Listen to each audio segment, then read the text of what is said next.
So Peter McCullough and I are having this chat with Matthias and on a podcast, and I asked Matthias, okay, doctor, what's the prescription? What's the therapy here? He said that he and his colleagues have been talking about this a lot because now he's out and this inference, this hypothesis is widely circulating in his academic domain, and they're all debating it. He said that the emerging consensus is that we're already so deep in it, it's here. It's not the wolf is at the door, the wolf is in the house. We are suffering from mass formation on a global scale reinforced by global media. That's what all this coordinated propaganda, censorship, and everything has done. We're there. And he said the only thing yet to be determined is how deep the mass formation goes, how intimately people get wrapped up around this logic. It's a stretch to call it logic. It is completely resistant to facts. Facts are irrelevant. If facts are inconsistent with the storyline that the mass has formed around, those facts will be rejected. This is another fundamental thing about human psychology, is it can be clearly demonstrated that there are data which come in through your senses. And what happens is your brain processes those data and compares them. This is, fundamental signals coming through your eyes or your ears or touch. Those data aren't directly perceived. They are compared against a model cognitively in humans. And those data which are inconsistent with that model will be rejected. We are only able to perceive that which is consistent with our own intellectual model of reality. It can be demonstrated again and again. This is a core part of hypnosis.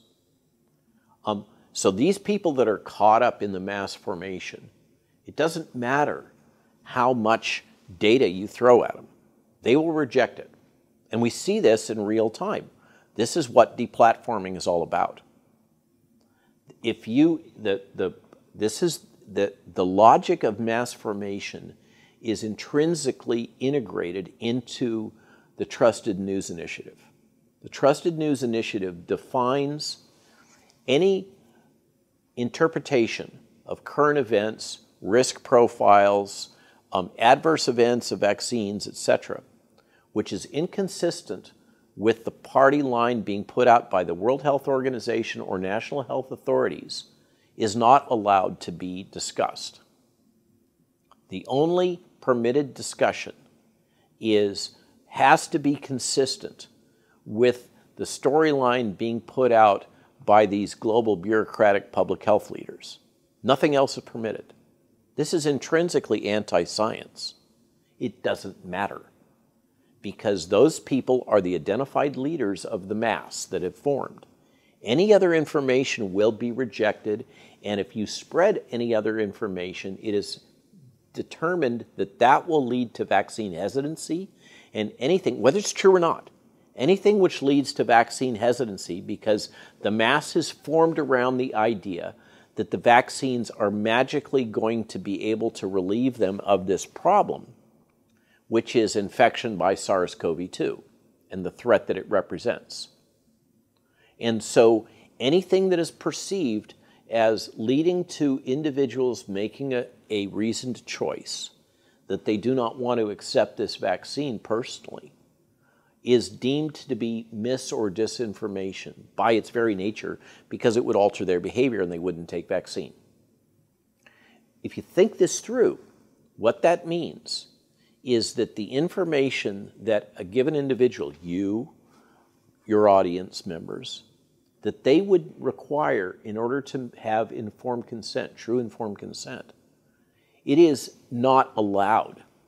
They cannot have access to that information that might lead them to make any decision other than the decision that the mass wishes them to make. Because the mass has formed around the concept in this situation that the vaccines are a perfect solution to their problem, their cognitive angst, which is the existential threat of death from this virus. That's why they're so resistant to the data demonstrating that that is truly merely, that is an incorrect existential threat. The true threat, that's why it's profound that the government is not allowing the true data on risk to be distributed. The government, and it's reinforced by Pfizer. Scott Gottlieb there's a great clip of Scott Gottlieb, former FDA director, right? Now a member of the Pfizer board of directors, speaking to the press on video, stating that there's been over 600 deaths in the pediatric cohort in the United States since the beginning of the outbreak from COVID, and therefore there's a major threat to children associated with COVID. He never mentions the fact that there was a deep academic study that documented that virtually every one of those deaths was in a child which had major pre-existing comorbidities. They didn't die of COVID, they died with COVID. But Pfizer, with its representative board member, former FDA Commissioner Scott Gottlieb, neglects to mention any of that. Only the scare. Your child is at risk for dying from this. 600 other children in the United States over the last 2 years have so died.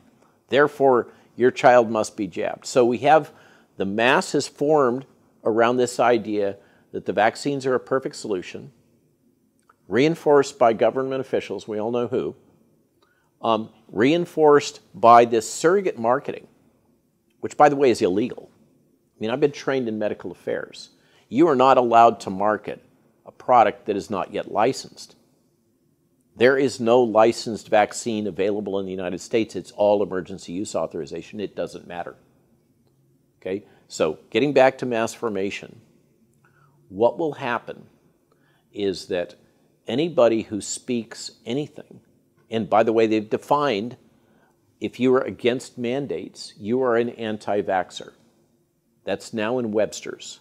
The definition of the term anti-vaxxer includes anybody who is opposed to mandated administration of an experimental medical product, which is exactly contrary to the Nuremberg trial outcomes and the Helsinki Accord, which say that you absolutely can't do that.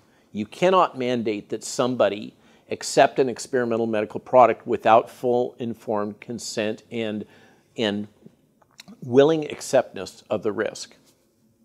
Those criteria are abundantly not being met. We have governments asserting that it's okay to go in and vaccinate children without their parents' consent. We have policy positions that if your child goes to school, you are by definition consenting that your child will be vaccinated at that school. That the whole thing for me, and people ask, why are you speaking out, Robert? It is profoundly shocking, antithetical to everything I've ever been taught in terms of bioethics. And one of the things as a clinical researcher is that you're subjected to bioethics training rigorously, repeatedly. It is one of the criteria. If you want to be a principal investigator at a clinical research trial, it was a core part of the Harvard program that I went to. Bioethics training. Bioethics, I've had it again and again and again, and we have completely disregarded it.